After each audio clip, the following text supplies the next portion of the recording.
including quantitative and qualitative data. We could have demonstrated something there, but never mind. In this area, I display two things, variables. Variable view of SPSS and the data view, where you can get your data together and sum it together and form whatever you want to form. And that is it. There's something called R. R is an open source programming language that can be used for data analysis. It is a powerful tool that can be used to analyze a variety of data types, including qualitative and quantitative data. Okay.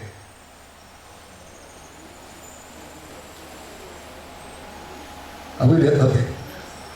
Okay. Now, having said that, you find that all the management tools that we've talked about, you've got to understand which one best fits the project you want to write or the project you want to carry out. That best fit it must be used. And if you don't use it, you might have a problem in it, because some of these features, they need coding. And if you're not a good programmer, you cannot code. So use ones that fit your project. The best research project management tool is for you to depend on your specific needs and requirements. If you are looking for a free and open source tool, Red Hat is a good option. If you are looking for a user-friendly tool, SurveyMonkey is a good option.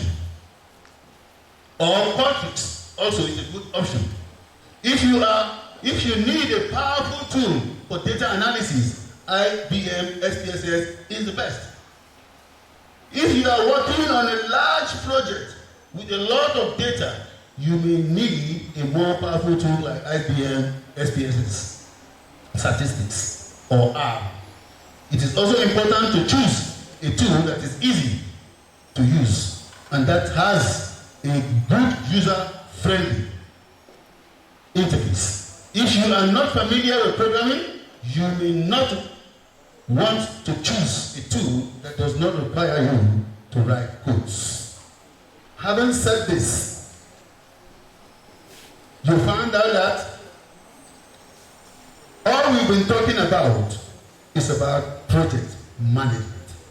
And in managing a project, you need to have a clearer vision of that project for you to be able to display or perform what exactly that project is all about. Finally, it is important to choose a tool that is supported by a good community of users and developers. This will ensure that you have an access to help and support when you need it. Thank you. Thank you, sir. And thank you, the listener, as well.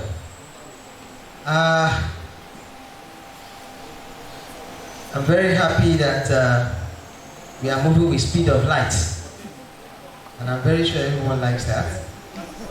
So, the next presenter is not on seat.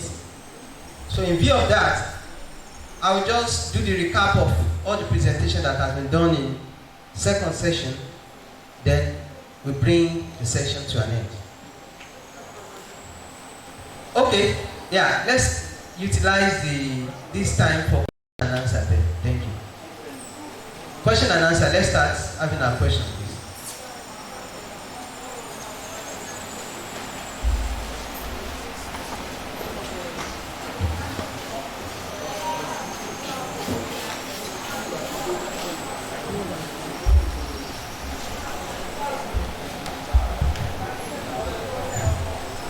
Number one.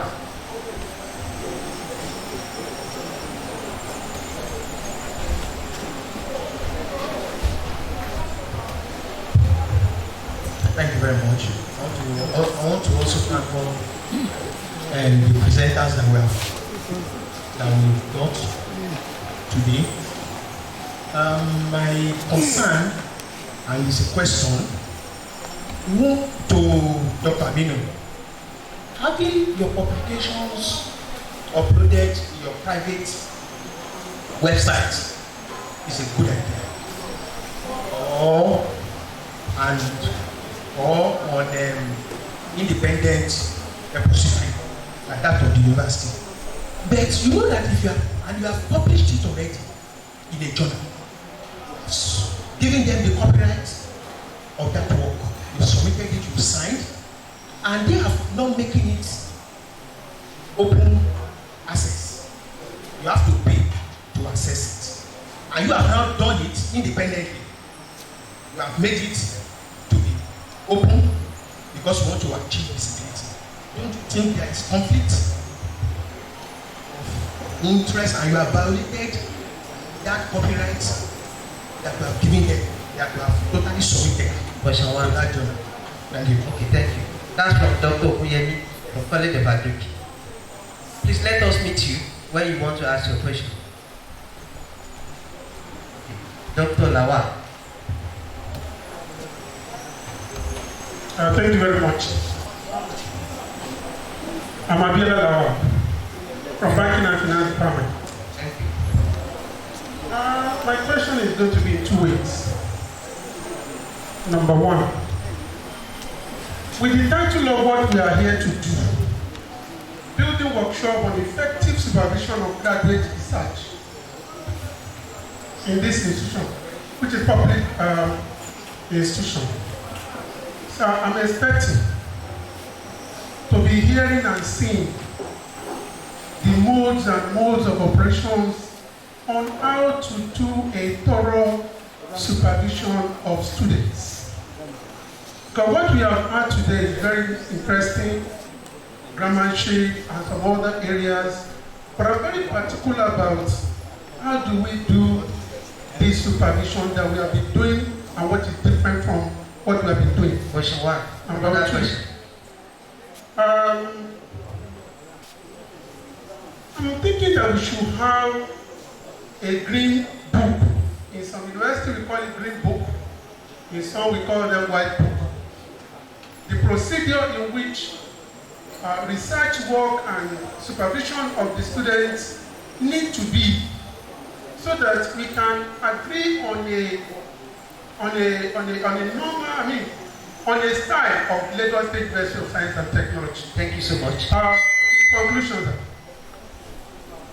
When we're talking about tools that we're going to use for this analysis, yeah, thank you to Dr. Sarome for giving us all the times. But the mode of operation matters. How to work, SPSS, EBU, econometrics, and that we can now say that we have a particular one or two or three that is uniform for all our students. Thank you very much. Thank you so much. Next.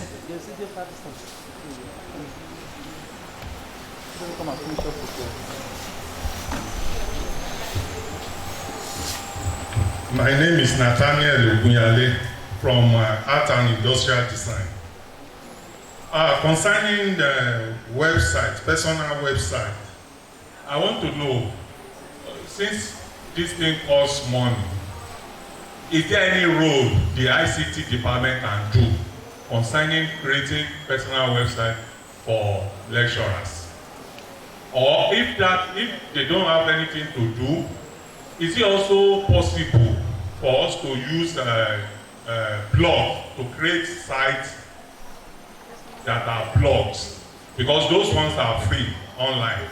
So will that be effective as the normal website? And if it is the website, what is the ICT, what can they do about it? Then the second one is on the digital identifier. How do we create or have a digital identifier number? You showed us your own, but you didn't mention the process of getting that done. So I think those are my questions. Thank you. Any other question? We are taking two more. We have taken three already. Good afternoon. My name is Matthew Ekum from Mathematical Science. I want to thank Dr. Aminu for his presentation. But there is one important aspect of it I want to mention. your work can appear online and yet it's not well indexed. I think I would have also mentioned the indexing body, like the Scopus, the Thomson Reuters. Like for mathematics, we have the ZB Maths. For medical sciences, we have the PubMed. These are important aspects of any journal you must always look at before you send your work for publication. Otherwise, your work can appear online, and yet, if you look at your Scopus citation, you might not have any in them. I think this should be well emphasized. Thank you, Doctor.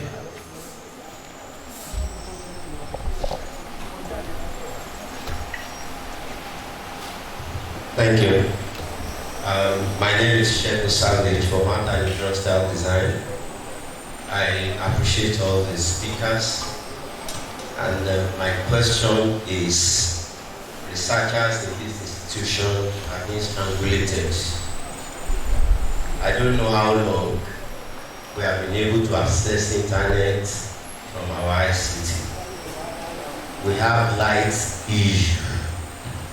These are part of the things I'm expecting that this forum will address.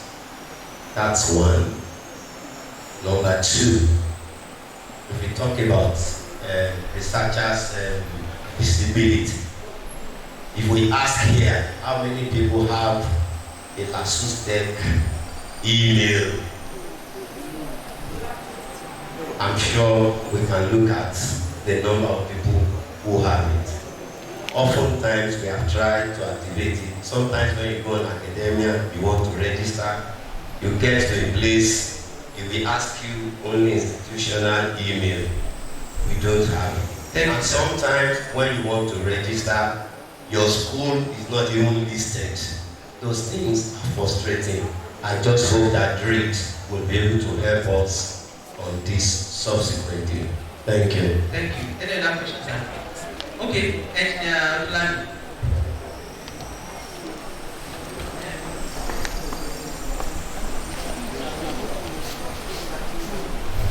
Thank you. My name is Theodolami Muradio. Well, I want to make this remark that since some people will soon be retiring from here, others will still be coming. I hope the authority is taking note that a program of this nature is always being brought to focus. One. Then, is it only when somebody is going to be promoted to the professor that citation comes to play? Citation. Then, you don't count number of times somebody's start work has been read when promotion is being considered. Thank you. Please repeat the last question, sir. I'm saying that when it comes to citation, is it only when somebody is going to be promoted to be a professor that citation comes to play, or another room to ladder? That's one thing. Do they make reference to the number of times somebody's research work has been read when promotion comes to?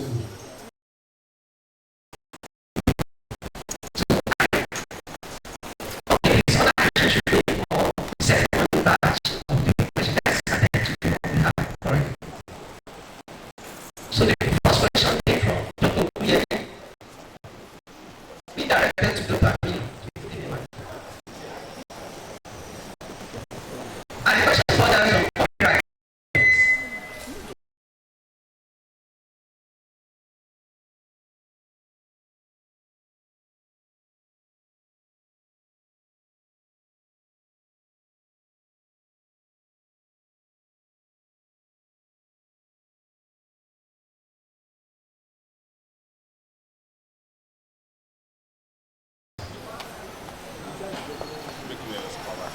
Even to where it is exclusive, it is not open. If you go online, read a lot of papers or journal published by Scopus, SFA, read all of those papers, read their policies. They will tell you that if you want to host your article they publish on your website, you should seek permission.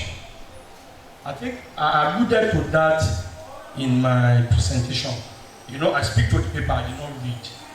So because I spoke to the paper, so I missed certain time. It was deliberate so that I would be able to beat the time. I was just given 30 minutes. So that was a very good rule, that you are still permitted. But even though you do not have copyright, some of them will say author has the copyright. Then a few of them, so there are a few that will say they have the copyright. But now go to your website, they will say write to them. They will evaluate it and will permit. Thank you for the response. Dr. Uyemi, are you satisfied? Okay, good. So let's move down to the second question asked by Dr. Lawal. He said that he would have appreciated hearing and seeing much about supervision of students. Yes, you are correct, sir. What we have here is just the summary of summary, as one of the presenters said. We have a document of 120 pages to disseminate after this exercise. So that will give us all the rudiments that we want to see. And that is going to be sent across to everyone. So you also made a very good suggestion that we should develop research guide so that all of us can work in unison. So we are going to develop that by the special grace of God, and we are going to get it approved, and it's going to go through. So you also said something on the mode. It also borders on the mode of operation. So it will be contained in the document that will be developed.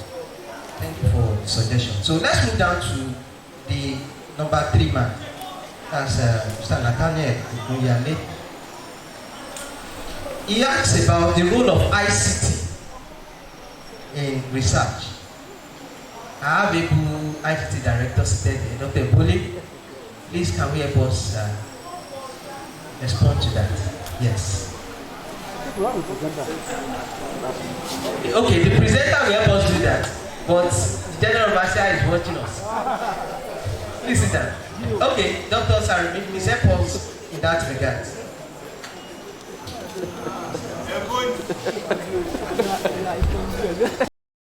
Thank you.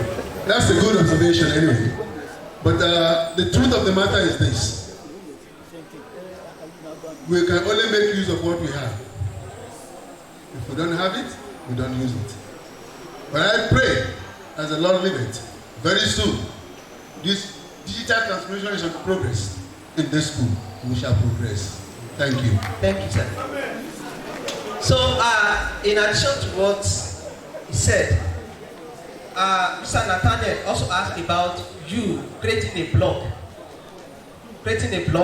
and how will you get DOI? If you publish in a good journal, definitely you are going to have a DOI attached to your papers. So when you get those DOI, when you create a platform online, then you can copy. When you are uploading your papers, you can do that. Then on blog, I will advise no. So as for you not to go against the copyright of the institution. So please seek advice. Don't put anything that has to do with institution on your blog. Thank you. Dr. Ekun called attention to index body. I think that was just his suggestions. So that is noted. Thank you so much for your contribution. Okay, Dr. Aminu want to respond to Dr. Ekun. Dr. Ekun, thank you for that contribution. But please note that when we are talking of indexing, indexing is by publishing house. An individual does not index his articles. So it is the journal publishing houses that index. They call it indexing and abstracting. So indexing is not what you and I can do.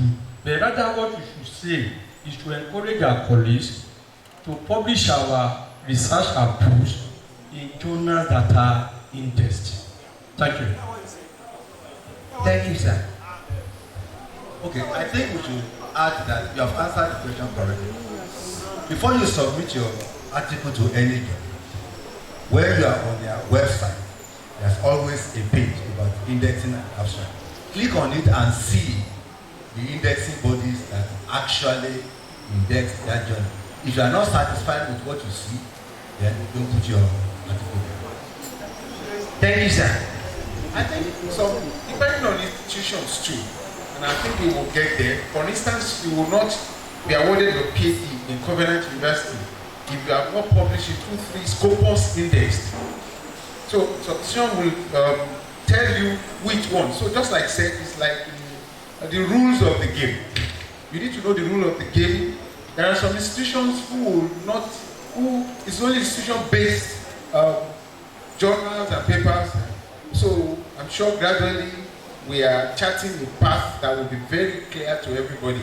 And from what I see in Lasustech, I can see a lot of institutional backup. The way Professor Fatusi spoke then, such that even where you have individual disadvantages, there is a collective will, which I'm beginning to see in all of us. And just like I've been told, it's not just about the VC or the management. I think it's about all of us banding together and deciding to say we can do it. And I'm sure we'll take giant strides. Thank you, sir. Thank you for the response, sir. So I want to quickly move to. Yes, we are going to take part 2 questions. We are going to take part 2 questions. You want to add to this? Okay.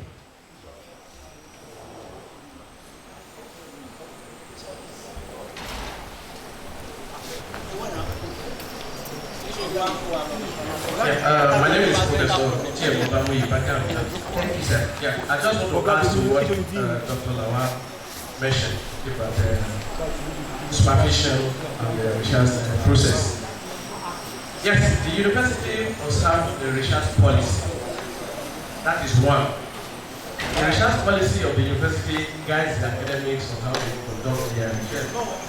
But what we talk about supervision, each faculty, each college must have its own policy about thesis presentation. CAS will have its own different from what you have in basic science. And whatever the faculty adopt, that is the research policy for that college. So I just want to mention that we don't need to have a uniform policy on supervision, dependent on the faculty or the college.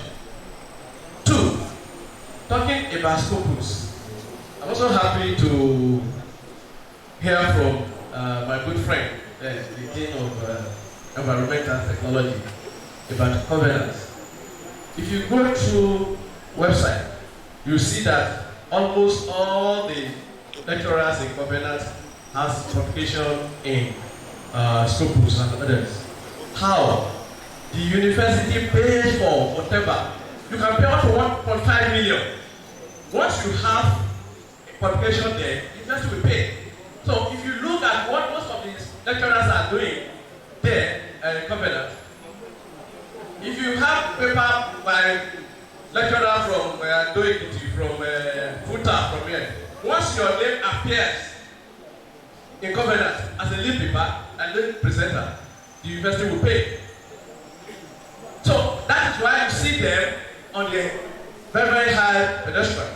So, well, in Nigeria, not many universities are doing it.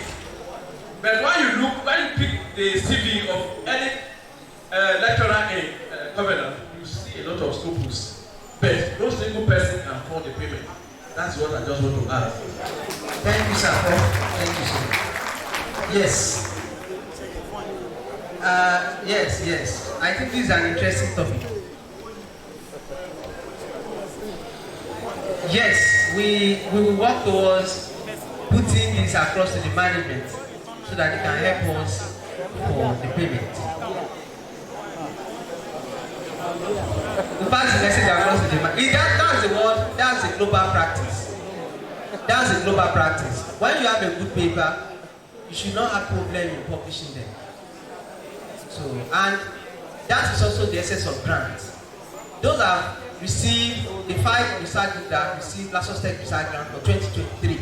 They cannot come back here and tell us that they don't have money for publication because they have enough money now to do their research. And we are also encouraging others to please get their proposal ready because another one is going to be announced anytime from now. So please, let's get our proposal ready so that we can get, I think we are going to get more money than even the first one now.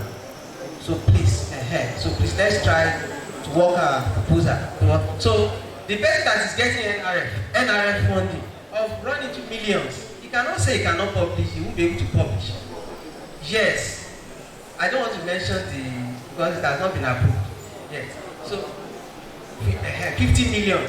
So if you get 50 million, you'll be able to publish anywhere, you'll be able to do your conference anywhere. So this is why we are encouraging proposal writing. And people have started keying into it. So please, let's try to key into it too. They used to say, I don't know for Abi. For those that have finished PhD, we have said the time without number. Get postdoctoral program. Do postdoctoral program. For experienced researcher, get experienced research program. So please, we get funding from all these ends to do our work. So concerning the research, going back to Dr. Lawal, I don't want to speak for the Committee on Research and Innovation. They are almost done with the document, but I don't know the status at which it is. The chairman will do it for me. So thank you. So let me quickly move down to Mr. Shegun Savage. He made a statement. He said researchers in this institution are strangulated. Okay, we're strangulated. I don't understand the word strangulated anyway. But don't let us shy away from the fact that we are in West Africa and we have a lot of challenges facing academics. Yes. So I think if we research into why are we strangulated, I think we can write a Q1 journal on that. And we localize the research question to Lagos State University of Science and Technology. So, but please, before we put out any message, please let us verify and be sure that they are correct messages. Thank you. Concerning the internet, we know that we can claim that we don't have internet, but we have internet on our phone. Okay, I think ICT chairman want to respond to internet issue. Thank you for bailing me out. Permit me to stand on the existing protocol and the one that is here to be created. I'm Dr. Eboli Alpha, Acting Director, ICT. Actually, Lasustech is moving to the current trend of technology. In the past, we have written exam on paper, but today we are on CBT for the university. Can we put our hands together for ICT? Notwithstanding, we also are sure that the CBT is not CBT alone. We have also designed an AI for exam, for essay writing at ICT. Let's put our hands together for ICT. We have also designed a CBT that you can sit anywhere of your comfort and write your exam. So, for my friend saying that the ICT is not, I don't know the meaning of that translation, but we may understand it better in the future. Okay, thank you. But what I know is this: for the e-learning, we have established a portal for all staff, and that portal comprises that you can give assignment to your students, they can submit assignment to you, you can grade, you can record your grade, and do all available activities between lecturers and student relations. We have done that. Yes. So for the email, we have migrated from WebTech to Gmail. Under normal condition, the school is supposed to pay no less than 30 million to do that. But based on the fact that ICT, we are young ICT developers, we are able to achieve our aim as we cover. So we have also ensured that all lecturers should now be on Gmail, and which most of us are already. But if you are not there, you know that you are not part of Lasustech. Because it was published, it was announced, it was disseminated. And almost all of us here belong to Gmail platform. Please, for your advice, if you are not there, you can come around so that we can incorporate you into that services. Thank you so much, sir. For the internet, I'm here to announce to you that we have 50 Mbps presently. Why the internet will not be circulated is because of the low bandwidth. So we have to enable library and ICT. These are the people we enable. So as more bandwidth is enrolled, we will enable more staff. Please bear with us, because the 50 Mbps is free of charge by Jamila. Yeah, by Jamila. Sorry for crucifying the name. I'm sorry for that. So please, if you need internet, you can go to ICT or you go to library. It is a free access. Thank you, and God bless. Let's put our hands together for ICT. Yeah, to cap it up, hello house. To cap it up, I just want to say that some of us are not really in tandem with the way things are moving currently. Yes, because I'm a bit close to ICT, and I can attest to everything he has said. All those things are in place, and I've been using all those things for more than 2 months now. Yes, I have been using them for more than 2 months. So please, and we are also advancing away from paper memo. This is another problem. We are moving away from paper memo. It's until when I see the memo that I know message has been sent. Plenty messages are going across the radar every day. Please, let's tap into all this information and move forward. Thank you. And I want to assure you that on our to-do list, we are taking note of everything that is coming from you. And by the special grace of God, we are going to work towards this. We know that some of our colleagues need a workshop to be able to align with the current ICT movement.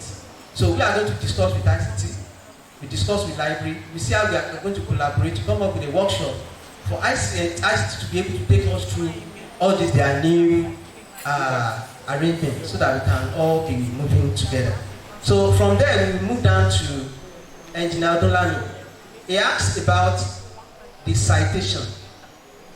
He asked that if someone did not have up to 100 citations, is that the question, sir? That would the person be considered as a prof? Okay, that is it only when you want to be assessed for professorship that the citation comes in? So I will allow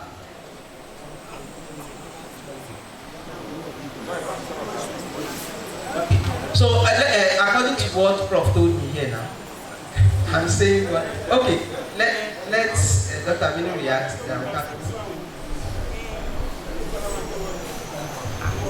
Thank you, Mr. Abdullahi. Your question borders on 2 areas: reading and citing.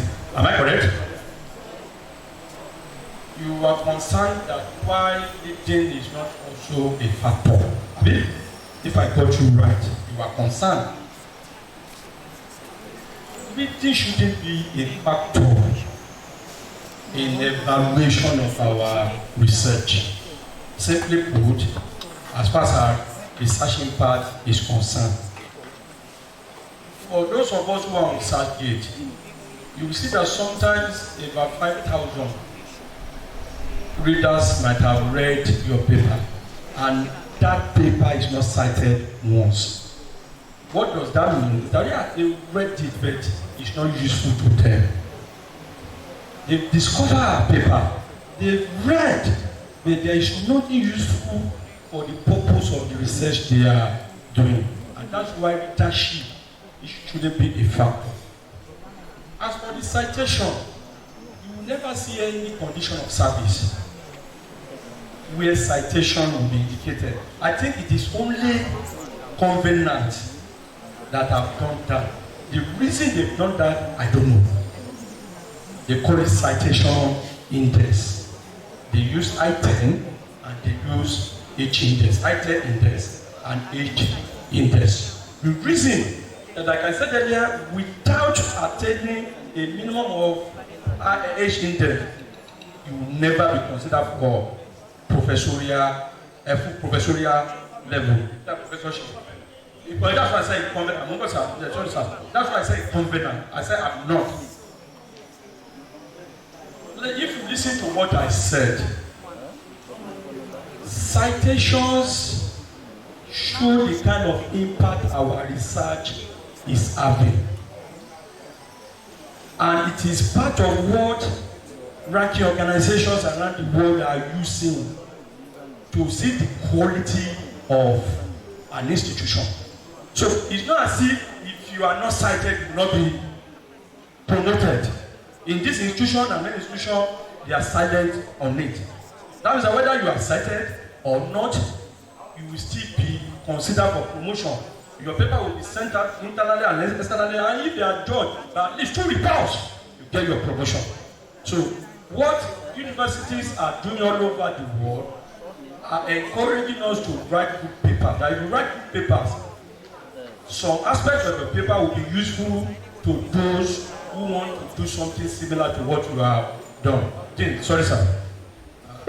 Well, it depends on the policy of an institution. KLM is doing, KLM is also doing. Here is from SL 300 citation, full prof 500. Yeah. And if you don't meet it, that's the problem. But what they do is that if you are coming from outside, they set that one higher than those who have to be promoted from within. So if you are coming now from outside SL, they will insist on 300, but they can promote you from within with 250. So it depends on what the institution wants. Thank you, Prof.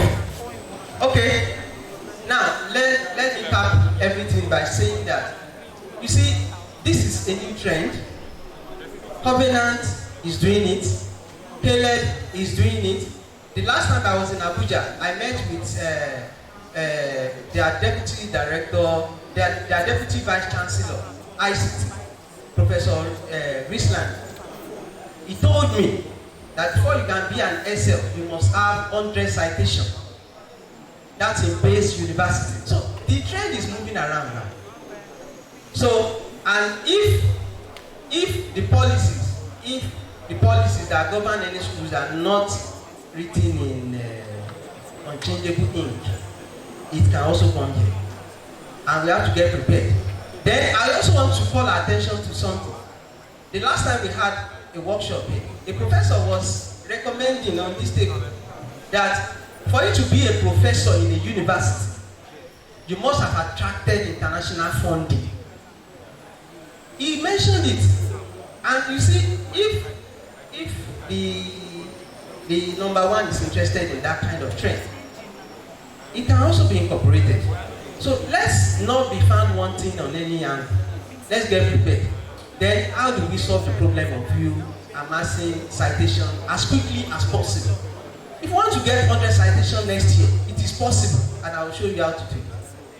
Let us look for a very robust, a virgin ground of research, and do a good literature review and publish in a Q1 journal.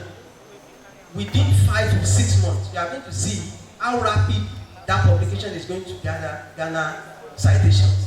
That is the way to be. Go and check it. Most people that have 300, 500, it's not from the research findings that they obtain all those citations.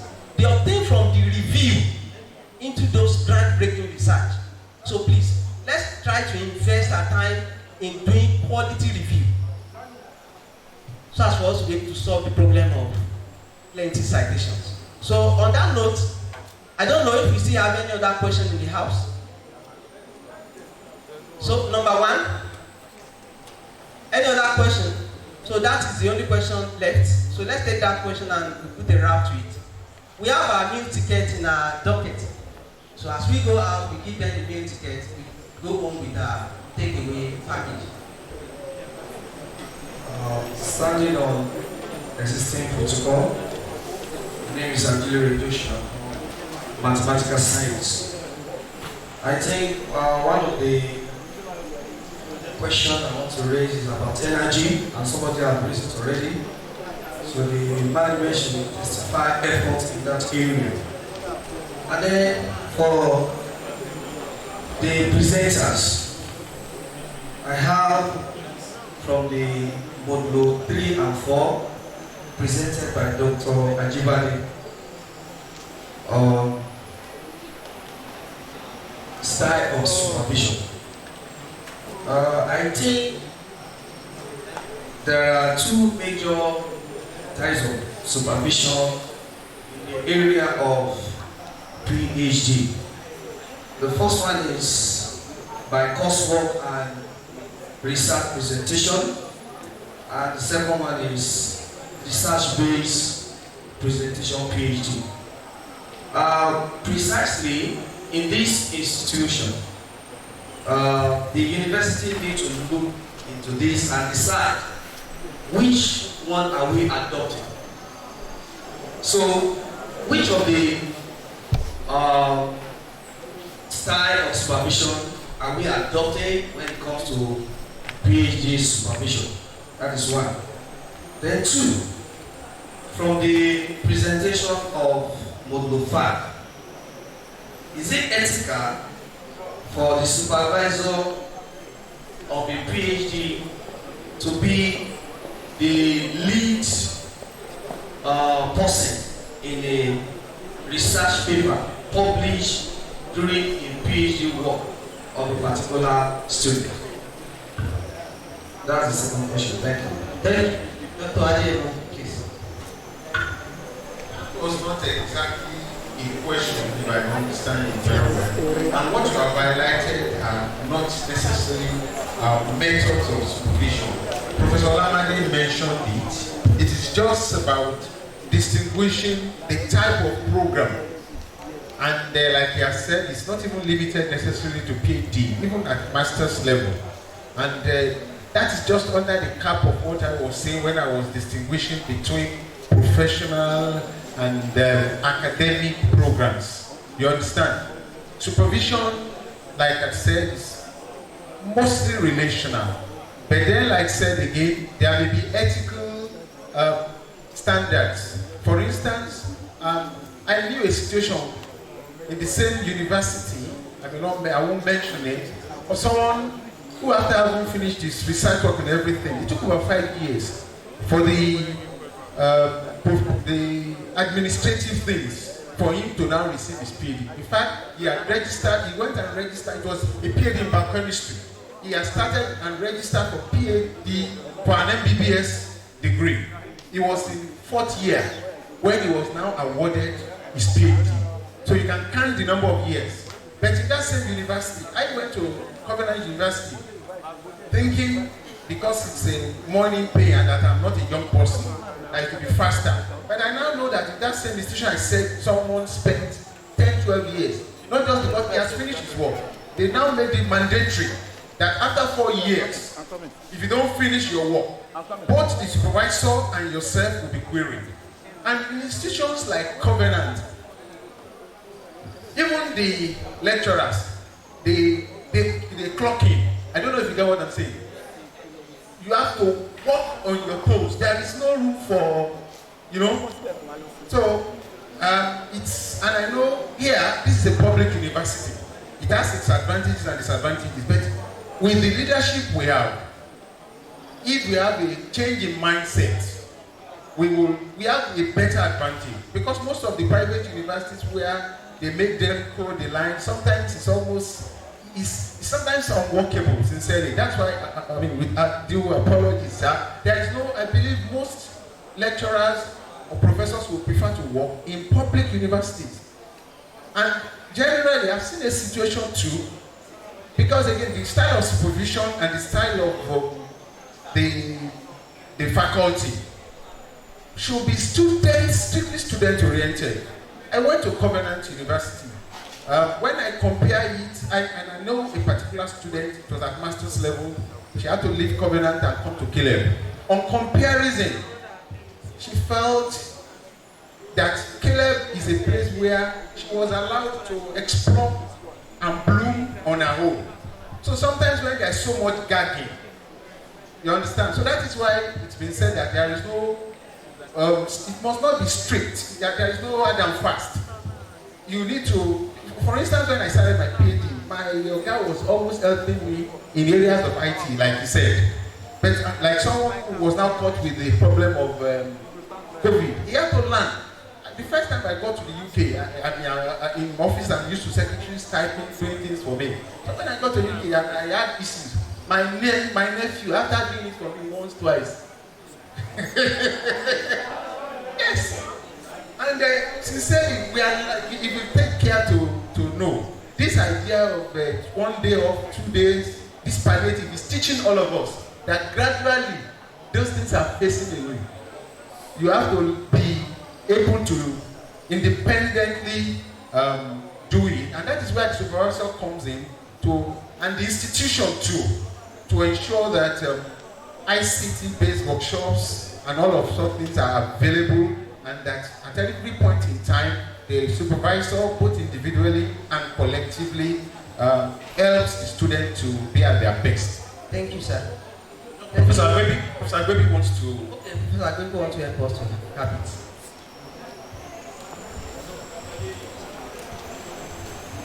Thank you very much, sir. I want to really appreciate all the presenters and the organizer of this program. I just want to chip in just 2 things. In the area of citation, I want us to be encouraged. You can encourage yourself. That's one thing. Don't be disturbed and don't be perplexed once you have a good work to present. And I want to advise in your signature, your email signature, make sure that you include your email, your home page, ResearchGate, linkage, Google Scholar, or seed number. Put it there. It's like, I think you understand what I mean by your signature. All those things will capture. You will not even know when your website or even your Google Scholar will go all over. Even your ResearchGate. Don't be discouraged that somebody has not cited it. It might be because of your line of discipline. Like myself, my line of discipline, I don't always want to be disturbed because it's a unique line. So by the time 1 person or 2 persons cited it, I just realized that about 100 people started citing it. I even calling me because my email, contacting me concerning that. Just encourage yourself. Number 2, the issue of supervision, the area of master's or PhD. One thing I always encourage lecturers to do is that don't just start a project with students. Get one-on-one interaction. One thing I always tell my students when they give me, maybe I want to supervise them, is that I will tell them to go and write about 3 topics. And write the synopsis. Number 1, I will know their standard where I can start. You know, at times you say you have a master's student, but you have to start with them from the country. As if they don't even go to school at all. It's a way of mentoring them. And secondly, because of the economy in the country, they are the ones that have picked the topics by themselves. They cannot be frustrated. Because you always remind them that you are the one that brought this. You will just, once they break down, the topic, moderate it for them, the synopsis they are brought, or any other materials and methods, sit them down and help them. Because if you tell them, if you give them a topic, at a particular stage, they will be fed up. And they will see it as if it is my supervisor topic. Maybe I don't know whether you understand what I'm saying. But if they are the one that, they have brought the topic, there is a way they have that, their interest will increase, and you'll be able to mentor them in such a way that to the end of that research, there will not be any conflict. Why? Because they started here and you started it together with them. Thank you very much. Thank you so much, man. Thank you for the contribution. Dr. Adeyemo, 1 minute, please. I just want to also add that it is important for you as a prospective postgraduate student to also know the school you want to go to. Research about the faculty and know maybe what their areas are. Some of us, it's probably easier for people in quantitative research, going by the present trend. And if care is not taken, sometimes there could be some biases towards that. But it does not make your qualitative research any less better. For instance, I went to Covenant University, like I said. Most of my people in my faculty, probably the younger generation, they are mostly quantitative oriented. And someone like me, I was coming from the angle of indigenous architecture and the like. If I took God for someone, he just picked one word after so much debate. And to the glory of God, some other people with encouragement, but sincerely they were not very encouraging. So you need to know where you are going, look at their philosophy, you know, and it varies usually from one school to the other. But generally, like I think the essence of this kind of thing we are doing is to ensure something that can easily, freely be found across board, generally, but with different colorations depending on the institution. Thank you, sir. I know you are a teacher. Okay. Well, I know this is a step down something. But I want to ask myself, why are we talking about PhD supervision when we have not able to supervise them? Okay. So, but all these things we've learned also apply even to this our first degree, so like Professor Baby said, allow them to choose their topic, maybe 2 or 3, and surely they will go to somewhere and go and drop one something and come and give to you. So that's why you have to turn the thing around, moderate it, and make it, but still let them have the ownership. So don't just think that we have spoken about PhD, and when we get to that time when we want to supervise PhD students, we will now use these things we have learned today.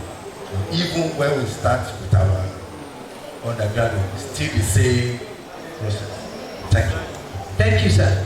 So I'll just quickly wrap all this discussion to Ajilori, that the issue of energy, the management will take care of it. PhD supervision style, it is not static. The ethical issues around who is the lead author when you are conducting a research, you should be the lead author. I don't see why your supervisor should hijack your research and be the lead author. Yes, there are some supervisors that does that, but I'm sure none of them is here. Yes, if you actually conduct your research on your own, nobody can claim your first spot from you. Nobody tries that with me, and nobody can try it with me. Nobody, without even discussing it, nobody can try that. So let's leave it the way it is. So let's quickly take project management.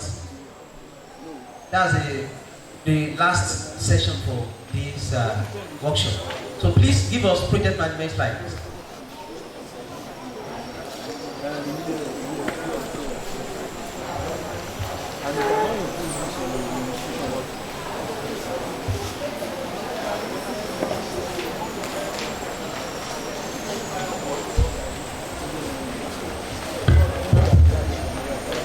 Okay, thank you very much.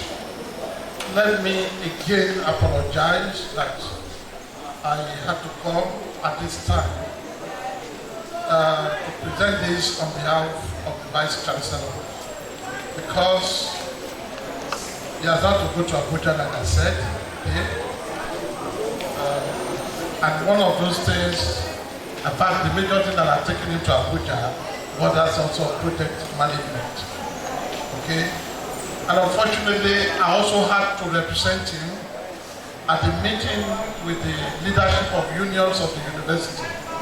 And as you know, that might not be a very easy one to leave midway. And that's why I've not been able to come at 12 o'clock to make this presentation. I apologize to the directorate and to the audience. Now I will try to quickly go over these slides. Like you see, you saw the first one. It's not by me, but I'm presenting on behalf of Professor Otusaya. The objective of the presentation is to stimulate accountability, especially in research grants and funds meant for research. Please, what is our situation currently at this point? Yes, I made a talk on why are we talking about postgraduate research here now. And even though we haven't started postgraduate studies, and so it is still important for us to talk about it now because some of us elsewhere are still supervising PhD works and other postgraduate levels. And some of us for whom this meeting are designed for are also students at postgraduate level elsewhere. So it is still pertinent, and then we can use it to also set up our mind when we eventually start our postgraduate programs in a couple of years from now. But in terms of project management, we have that right with us now, because what our situation is, we are factor right now. We have some of us not complying with IBR reporting, institutional research, institution-based research reporting, conference attendance are not retired, and this is a very serious issue. Like I said, it is what I've taken the visit to Abuja today. And then institutions unable to access more intervention in that area. I mean, in the area of research funding. I will go to the next slide after that because this talks more about the Vice Chancellor was going to actually present. Project definition. Now, for project definition, we need to recognize that an individual and collaborative enterprise that is currently planned to achieve a particular aim. That is actually what a project is.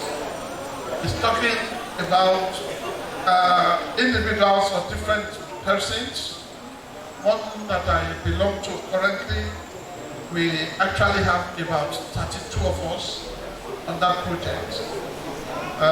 And of course, I also have one that just started elsewhere, where we are just 5 of the project from various backgrounds. So we can classify projects into various groups, although there are no one way to classify, and so it is not a situation of one size fits all.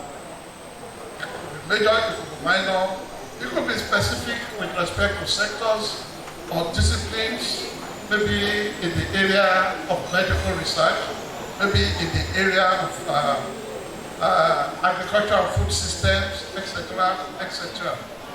And then grants, projects, you can have from Tetfund, it can be institution-based, it can be institutional, and I think we have had at least these 3 so far, even within the last few months that we have here. For Tetfund interventions, for grants, we have had decision-based research. We have harvested income and even awarded to, I think, 5 different groups, yes. So, also, it can also come from industries or the national research funds. And then there are major funding organizations. You can have FAO, Food and Agricultural Organization of the United Nations. You can have a Welcome Trust, and so on and so forth. So you find out that in all of these, you can have characteristics of the different projects, which may be very complex, in some cases very simple. Might include different sub-themes that fit in a particular theme. And then you can have, yes, definitely all have their goals that form their major foci. And then you have risks that are involved. Many of them involve one risk or another. I remember that in executing a particular grant, one of my team members who went to harvest from some plants actually almost lost his sight because the sap from the leaf of the plant actually dropped in his eyes, and he had a lot of problem seeing with that particular eye for about 3 weeks.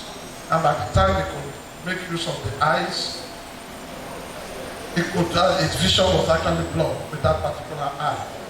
All right, so there are various risks, and of course there are timelines to be followed.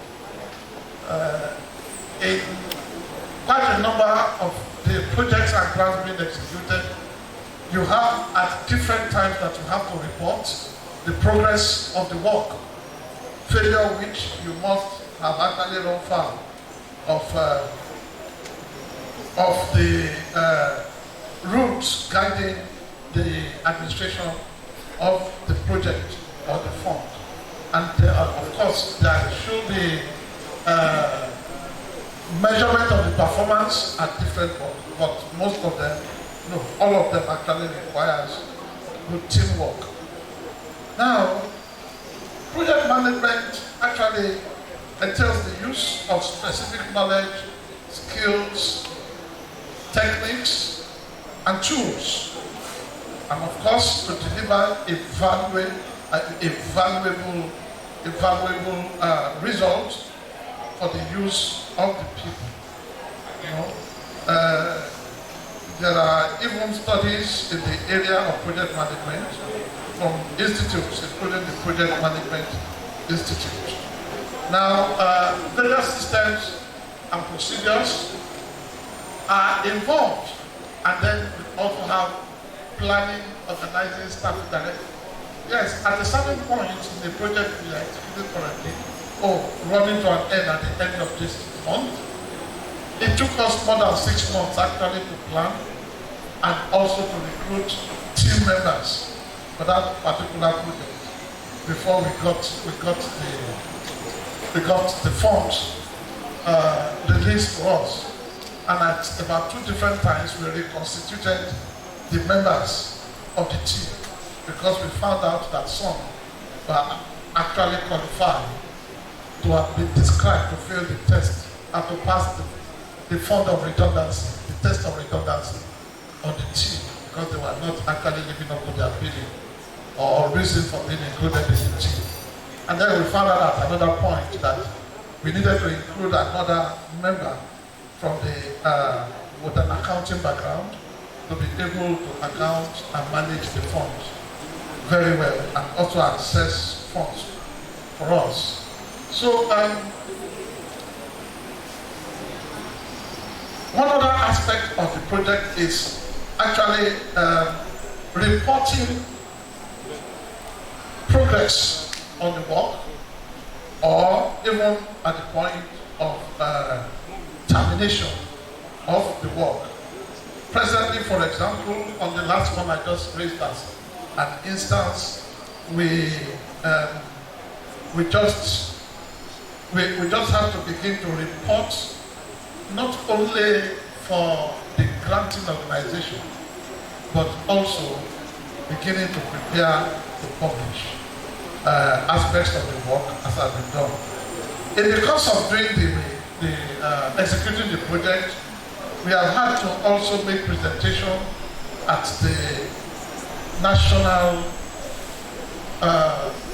research fair organized by the Ministry of Science and Technology. And good enough, the project actually became the best in its category. And therefore, the institution under which the project was submitted is getting collaboration from the Federal Ministry of Science and Technology for further work on that aspect. But we are rounding up this month, like I said. Okay, so we can go to various other points which we inadvertently must have touched on. Planning, organizing, directing, those are the various aspects of project management. It therefore means that there is a need for a project lead or manager or the team lead who coordinates all the activities. And there are oftentimes also subgroup leads that are involved in one thing or another. Now, we can also go to the next one to show the scope, the time, the cost, and the performance. Of course, talking about the scope, it is at the commencement before you submit, but that there might be need to rescope at some point when you are executing the project or the grant. But I remember that in one of the grants where we were testing some plant species against some mosquito species, we wanted to rescope, and they said, no, you cannot rescope after the work was more than 75% finished. That you might have to request for another grant to start on the aspect for which we wanted to rescope the work. You know, so it is therefore not an automatic thing. You have to go back to the funding organization, and then they will have to give approval, and then you can go ahead. But in most cases, once you have submitted a grant, they want you to run this full course. Right. I'd like to also talk about, can you go on the next slide and the one next after this? Okay. Now let's look at, yes, project issues. Key issues in project execution are on documents and protocols. Documents and protocols, the documents that have been submitted, the documents that have to be consulted, and protocols to be followed in carrying out the work. Then who are the team members? I mentioned the finance and budget, very, very important. And in terms of financing, I wish it had been the other way, budget and financing. Because it is in budgeting that the first consideration has to be made. Then once the funds have been released, then managing the funds is another issue. Because you must find that on different occasions we have found out that what has been budgeted for, the budget is not actually able to take care of it because of inflationary trend, because of some other issues or non-availability of what has been budgeted for. At a particular time, we wanted to buy the equipment and we found out that the equipment was not available. So we needed to actually improvise, but to do that we also needed to get back to the fund providers that we wanted to use another thing instead of the one that was approved in the budget. So sometimes, therefore, there are variations in the budget, but in doing all of that, you might also affect the timelines considering the thing. So you must also call the attention of the funding agency. Okay, on dissemination, I also make statements concerning that, but accountability is very key. Don't forget about management, it's all about accountability. So we will have to pay special attention to it. Accountability is a key issue such that if you have not stuck to accountability issues, in fact, not only will you be blacklisted, you might never get another grant again for another project from the funding organization. And then, if you cannot get from that funding organization, truth is you have to guarantee that from major funding organizations you will still get another one, because there will be no reference that you successfully and accountably, executed the one that you are capturing in such organization. I remember that during a meeting on West African animal project. There was an issue similar to that the funding organization under West Africa Health Organization actually said that they didn't complete because they did not get sufficient funds. And the question is, did you get what you budgeted for, or did you see the approval? How much was approved for the project concerning that? Say yes, so, but yet the funds was not sufficient. That's why they have not been able to complete the project at that time. They said, well, you cannot get another one anyway. Since you have failed in one, you have failed in the other ones that are yet to come. Okay, so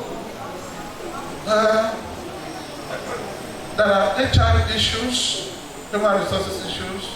The team should be functional, and this non-functionality of members of the team actually come from wrong choices. Putting up project or research teams, it is not going to be on the basis of friendship. It is on the basis of what you are bringing to the table. It's on the basis of what can you offer for us to achieve the purpose of this project. When you put friendship first, then you might become enemies later when failure stares you in the face. Okay, and those that are members of the team should be people that show the common vision. I remember on the project we said I mentioned we are rounding up this month. At a certain point, one of us wrote and said he could not continue with the project again. And I asked why. He said because he doesn't find himself fitting very well into the team, so it's better for him to drop off. And he was excluded. Okay. Yes, there are hierarchy in the team. So you have for instance, the PI, the principal investigator, and then you can have some other unit leads, which I mentioned earlier on. One key issue about human resource issues is good leadership. The leader must be someone who will be able to harness the human resources as well as the material and financial resources that are required to run the project. If he's not able to do that, especially stick to financial discipline in the team, not. I think there was one meeting that we held here, and I made a comment that even though I'm not in the institution, because I still make contributions to the work, I still receive what goes as the part of the stipend concerning the work. Right? I still receive one last month, and I know that before the middle of this month, I'll have to make again. You understand? And that's how it goes.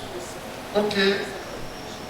So for funds, you of course know that there has to be a bank account.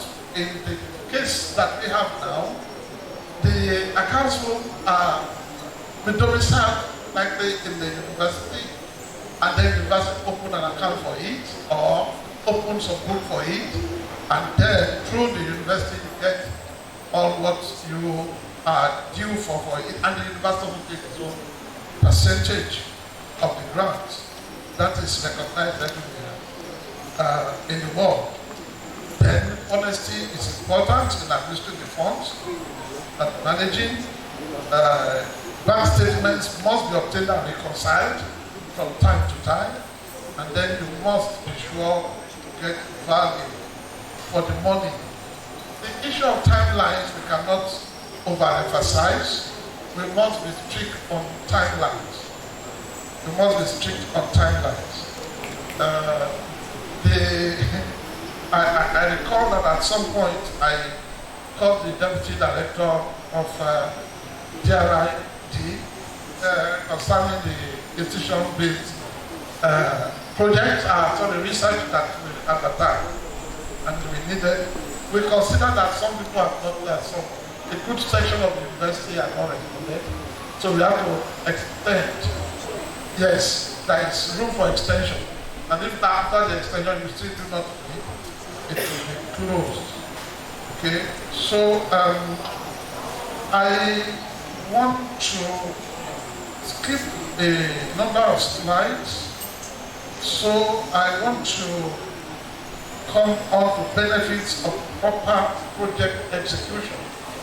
Benefits of proper project execution. This is very important at this stage because we should know that when we execute projects properly, first of all we gain experience, and of course the more mistakes that are made in the process of execution, the more experience at getting solutions we get. We have self-satisfaction,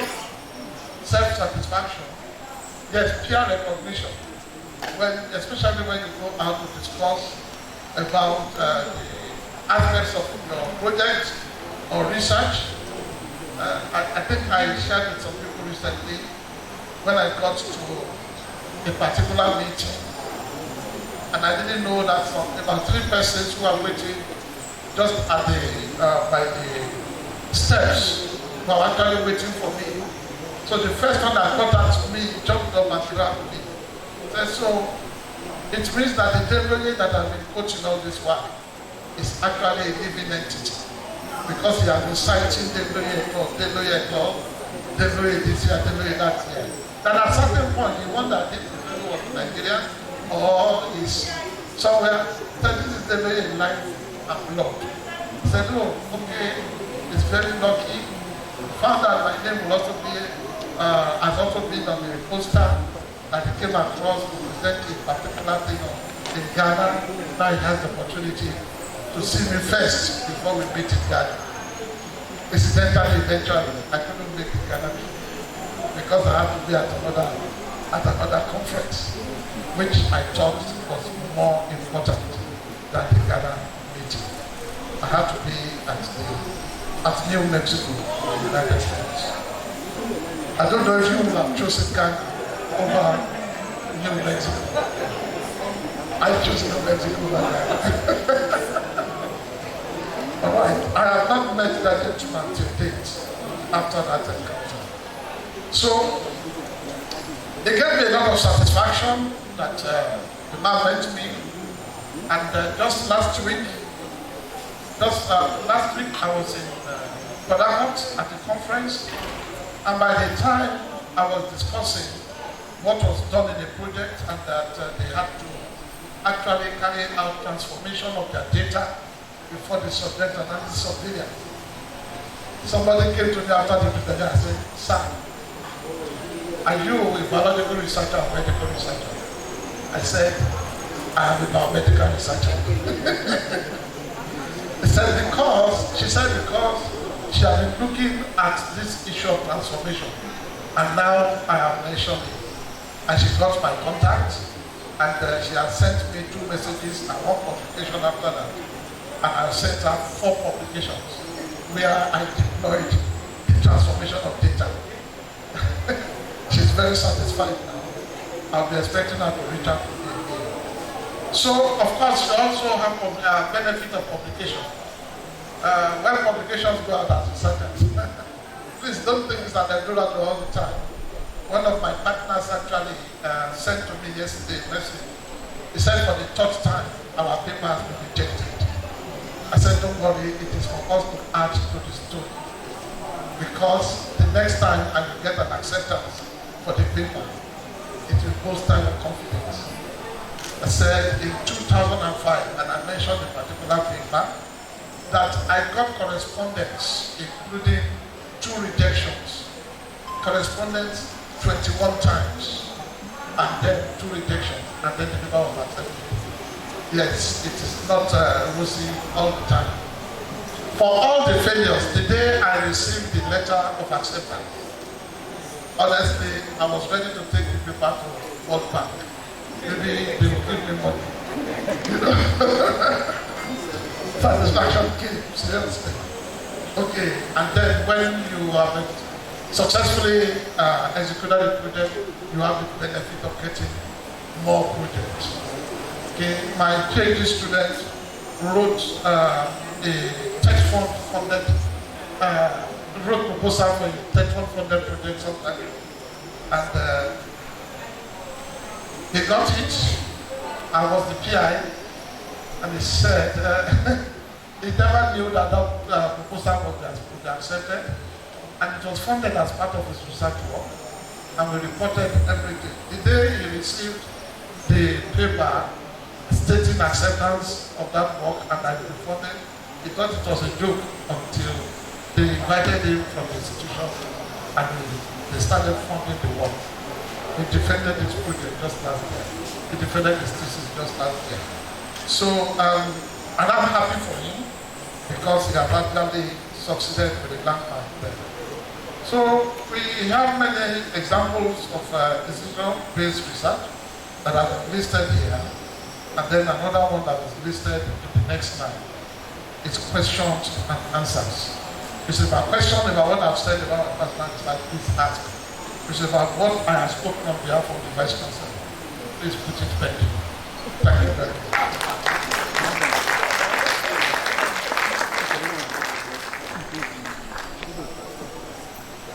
Thank you so much, Prof. So do we have any questions in the house? Okay. So if you check your time, we have one question.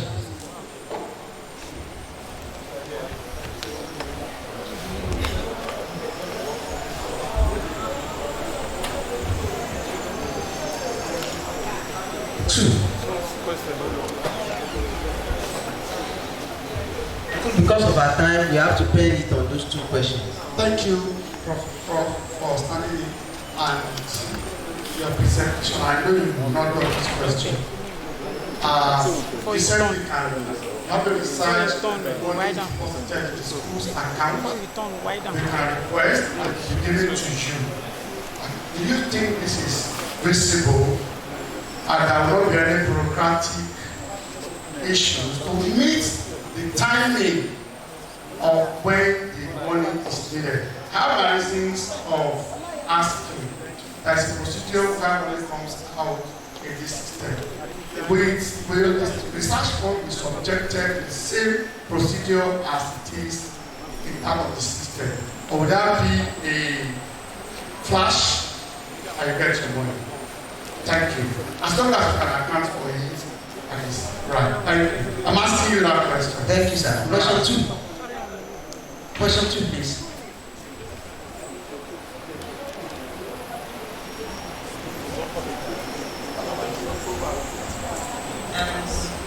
Thank you very much, sir, for that presentation. My name is Tobido Kojo. I have a concern, sir. In I think 2019 or thereabouts, we put together a proposal to present to the institutional-based Tetfund, and I was the one that brought the innovation, and I was told that because of the level that I had to look for someone that would be the lead, and I found it difficult because I was thinking of how am I going to explain this my idea, this my innovation, to someone that probably is not in the line. I was thinking about it until we went on lockdown. So during lockdown, last week came up. And when I saw last week, I just put the proposal in and I was given. Afterwards, I got the grants eventually. Afterwards, we put together 2 other proposals. That was NRF, now National Research Fund. And when I saw that, I had to get, I think the minimum was SL at that time. Yes, SL. I was confused. I started looking around. That okay, I will have to sit down. So the challenge I said I have, and the concern rather, is this criteria, these characteristics, these criteria, and I don't want to call it embargo. Somebody said I should not call it embargo. So is it that young researchers are not given the benefit of doubt to come up with such ideas and actualize them? Okay, thank you. That's the question. Thank you. That's all. That is all. Prof, please. Maybe start from the last question.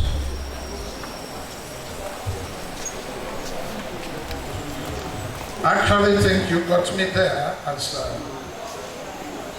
an ecologist, also, I always like to start from the base of the pyramid because of the pyramid of numbers. However, in this case, they're saying that the last should come to become the first to be attended. It's okay. Now, you couldn't get a grant because of your status at that time. But at another time, when you applied to another granting body, you got the grant irrespective of your status. The truth of the matter is that every grant has guidelines. Are you with me? If it is an institution-based research, for example, they might include guidelines and say people from so level should be the one to apply. In fact, I was executing a particular grant for Sandia National Laboratories in the United States from the Office of the Secretary of State, and part of the guidelines is that only people working in so laboratory or handling animals of so category that must apply to be part of that. In the case of the one that says because you are not up to senior lecturer, for example, it would have actually indicated as part of the guidelines that those who are from the lower level should not. For last week, I know that many parts of the request for proposals that come from last week will not stipulate whether you are senior lecturer or professor, but it is desirable that a peer who will actually supervise and mentor others will be there. But it might not be made mandatory. I have seen as part of the grantees of last week where they are not even people in academic line. So you cannot talk about senior lecturer or professorship. Okay? So now what that means is that every granting body have their guidelines to suit the purpose of the particular grant. If it is to suit the purpose of the grant, some people might be excluded. And I want to share with us also that at some point I was at Wesley University. I was at Wesley University in Ondo, where I was talking about grantsmanship. And somebody raised a similar issue, that our own case was that within the same institution, she applied for one and they said for her status could not be granted, and for another within the same institution, they granted it. Are you with me? That it's like double standards were being applied. And my response is, it will even be more than double standard if it is not by the same organization for the same purpose that are actually funding the grant. When you are applying for a project or research to be funded, the funding body is king. Are you with me? So that is just it. Yes, I hope that satisfies you. Let me go to Dr. Godonu's question. Now, when you were writing your proposal, right, I'm sure the granting body would have asked for your institutional consent. And so you will have shared the proposal with the institution, and they also have your timelines, right? So if you have followed the guidelines of the university is not going to change its policy because of your research grant. But the university also will not appropriate your research grant for another purpose. So your fund is there. It is for you, therefore, to, in a timely manner, to suit your, the timelines of your research for you to be able to access the grant from one time to another. One we have executed, oftentimes we need to request for funds about 2 months or 6 weeks ahead of the time that the funds would actually be dispensed. Now, because it's already part of the proposal, the university has never said no. Neither did they in releasing the funds. I know that in some instances when we do not know or when we are not abreast of development, the policy might change or may even still remain the way it is, but we do not know what are the guidelines to access funds in the institution. If you are going to buy something, for example, in respect of your research, the university reserves the right to do due diligence by making recourse to procurement division. You understand? Or the procurement directorate before the funds can be released, because it is possible that you have quoted inappropriately or wrongly the amount that is needed for XYZ specification concerning your work. So they should be able to go back and say this was approved or recommended rather by the procurement department. Not that we just did it because Godunu is Olamade's friend who is to approve. Are you with me? So except that is it. There are certain, issues with that. For example, if you are using animals as an experiment, you need to feed them from day to day, for example. But the funds cannot be released, wholesale. So you must therefore project, well, by what time are you going to need to buy more feed for your animal, or cater for the for different other things, cage maintenance and so on and so forth. We needed to have done that.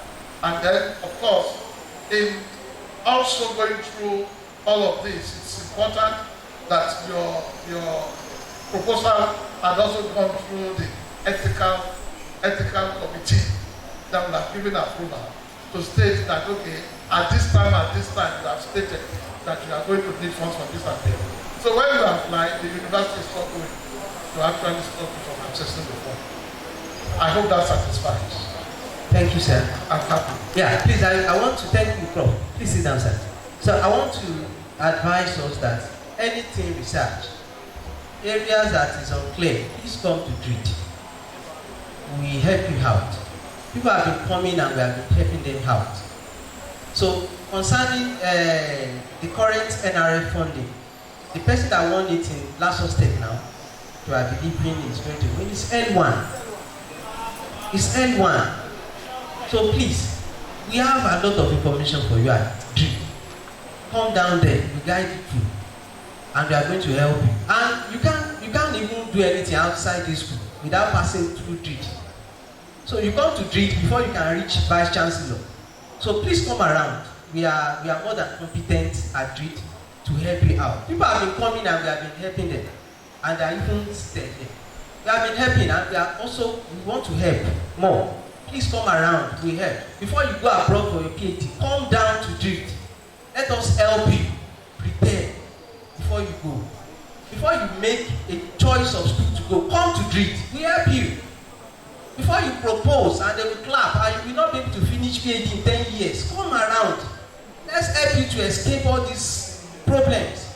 Some are having high blood pressure. You go to an environment that is very, very cold. They give you funding. You get there. Otherwise, you are having problems. Please come around. We help you. And we are willing to help as many that wants to come around. So on this note, okay, we want to take one more question, then we wrap. Yeah, thank you. Please, Paul, before you talk, let's remain on our seats. Our food are going to be served while we are sitting. Thank you. Thank you very much. Just a comment. Let me appreciate the Deputy Vice Chancellor Academic for that presentation. I just want to speak about Tetfund, RBR and the NRM. The essence of making senior lecturer and above to be the lead author, the lead investigator of the PR is for mentorship. It's for mentorship. So a lecturer 1, lecturer 2, you cannot be the lead or top because you need to lead people and you're going to have senior people in the team. So that's why at national lecturer level, we believe that we can lead a team.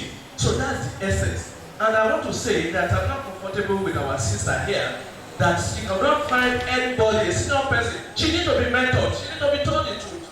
She needs to be mentored because she wants to mentor other people by time she move along the ladder. So the truth has to be told. Is to say, I'm not actually happy that she will not get among the colleagues in the university somebody to lead to the extent that she has to miss that opportunity. So please let us work together as team. And we need to be mentored. And that is the problem with mentor and mentee. If you are, maybe we need to discuss that some time ago. Mentor and mentee. If you are not mentored, you think you know everything too bad. You have to be mentored and consistently mentored. Because there will be a time for you to mentor others. Thank you very much. God bless you, sir. Reaction from the Vice Chancellor.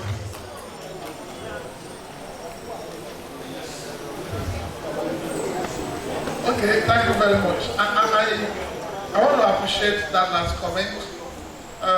He has couched it very, very well. That maybe that's a topic for another time. Mentor-mentee relationship.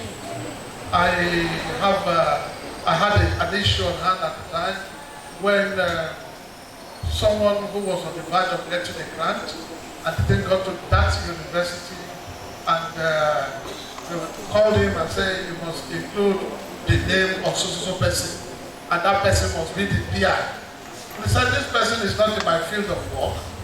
They of course stagnated that work and eventually that proposal did not pass that stage. At another time, it was invited by Tetfund and they said there must be a PI and the PI they chose was the only professor in the department and then they got to the point of defending. Eventually they won it. The PI had no input whatsoever into the work, but she was the one that was always referred to concerning the work and she will call the original person who proposed the work. And then at the time of promotion, the man was denied promotion. And the chairman of the committee was the PI on this project. So there are so many issues, I don't want us to go there. Okay, so I appreciate that comment. And honestly, I think it has been a very nice time. Adding more to knowledge, getting more in our skills. That's all. Okay, thank you. Thank you. I think I also need to share this information. Our colleague, Dr. B. Oyetunde, that has been invited to Tetfund to come and defend his proposal on NRF, National Research Fund, is a junior lecturer and is the principal lecturer 1 and is the principal investigator. So that means sometimes the goalposts can be shifted. In his own case, they were so impressed by the quality of his proposal that they never minded. Meanwhile, there is a professor, Professor Salami. I think there are 8 or 9 on the team. So you understand, they are our senior, but he is the principal investigator. So if we write a sellable, convincing proposal, I think they will, thank you, sir. Okay, thank you for that information and advice. On that note, I would just want to thank everyone. I've not been asked to do vote of thanks, but I am actually very well honored to state that my teacher from my year 1 in the university is sitting right here, Professor B, Professor Lemon, my teacher from year 1 in the university. Thank you very much, Professor Lemon. Yes.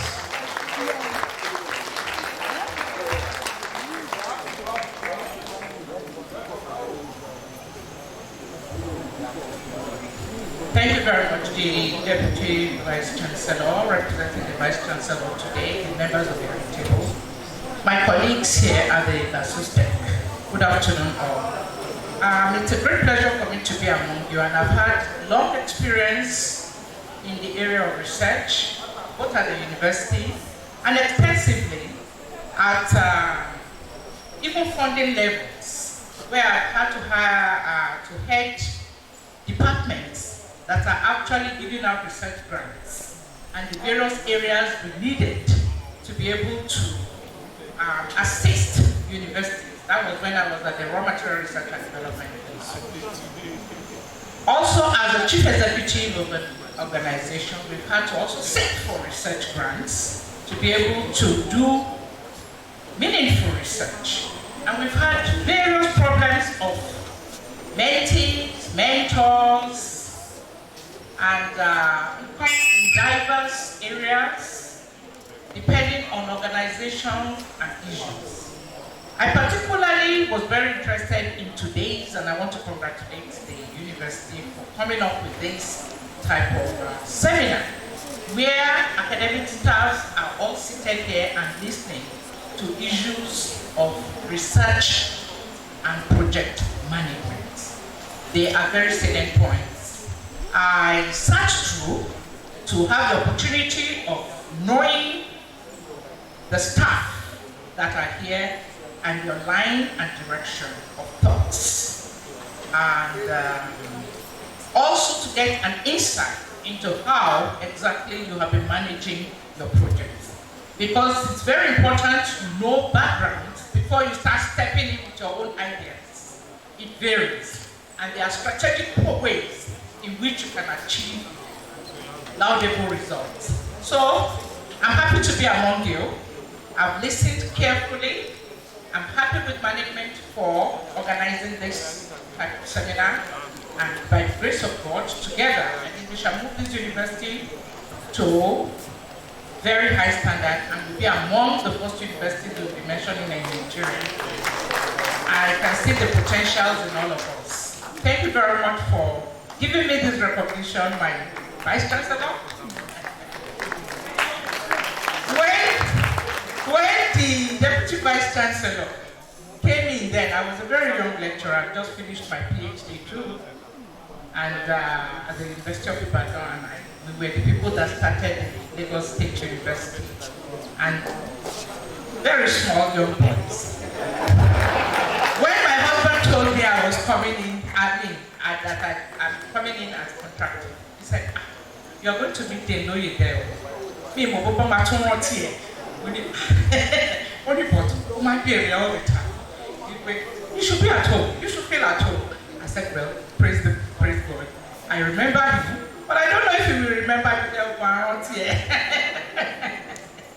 So I'm very, very, very happy, and by the grace of God, we shall move this to university. Thank you.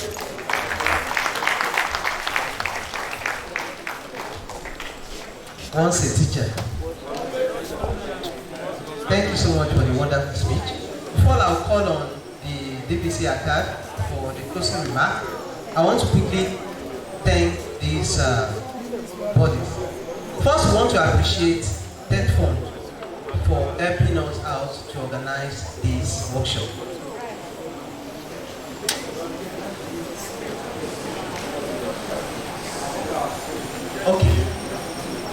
Okay, so I will call on Dr. Gumbawo. Yes, Dr. Gumbawo, to come and help us to appreciate TETFund, the management and the like, and everybody. So before we take that, please let us quickly announce that we now have Lasustech Journal of Science and Technology and Lasustech Journal of Management on currently being flagged on school websites. So please let's get our manuscript ready for submission. Thank you.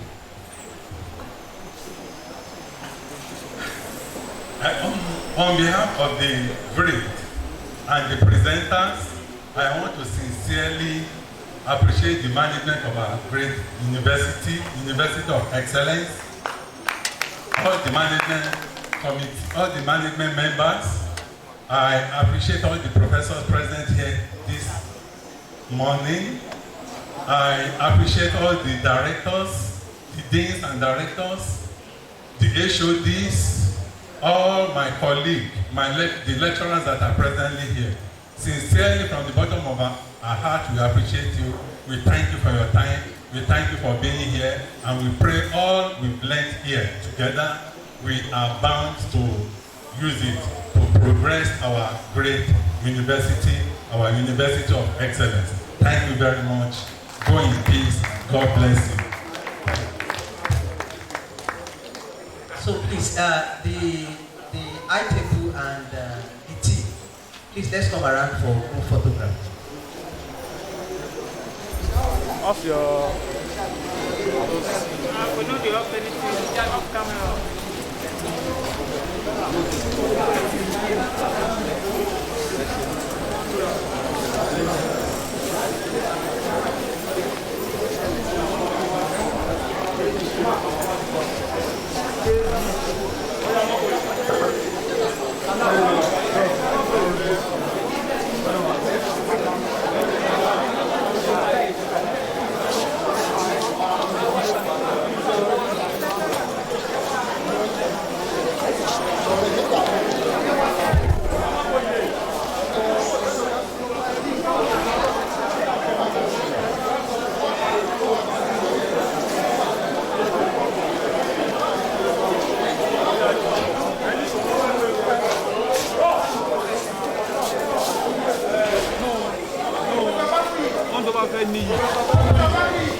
Professor Bamuyi. Professor Bamuyi.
Thank